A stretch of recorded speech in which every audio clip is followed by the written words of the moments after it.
Devenir fier comme Vegeta.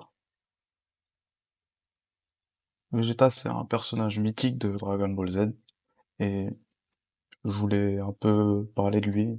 On peut apprendre certaines choses de ce personnage, qui est très intéressant, très charismatique, et on peut aussi appliquer, ses qualités ou ses traits dans la vraie vie. Du coup, un des traits que j'aime beaucoup chez lui, c'est l'esprit de compétition, c'est être compétitif. Il est jamais satisfait, et il a une foi inébranlable en lui. Il a sa fierté de Saiyan, et je pense que c'est un état d'esprit qui peut être très intéressant d'avoir.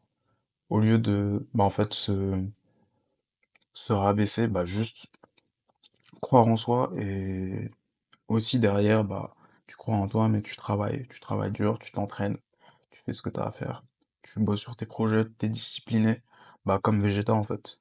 Vegeta, il croit en lui, mais c'est parce que il s'est entraîné, il est fort, et il a des talents, il a des prédispositions naturelles, mais il bosse sur ses forces, et il pense, qu'il est le plus fort, et ensuite, vu qu'il pense qu'il est le plus fort, il va s'entraîner.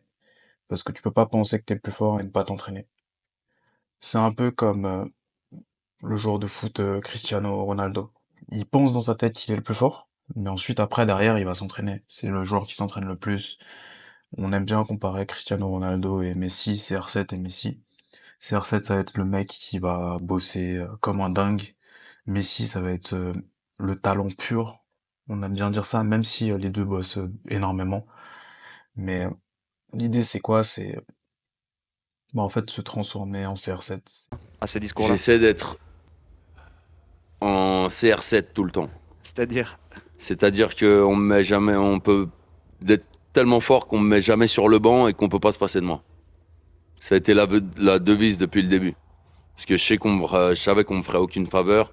Donc si je suis pas indispensable, incontournable, cuit.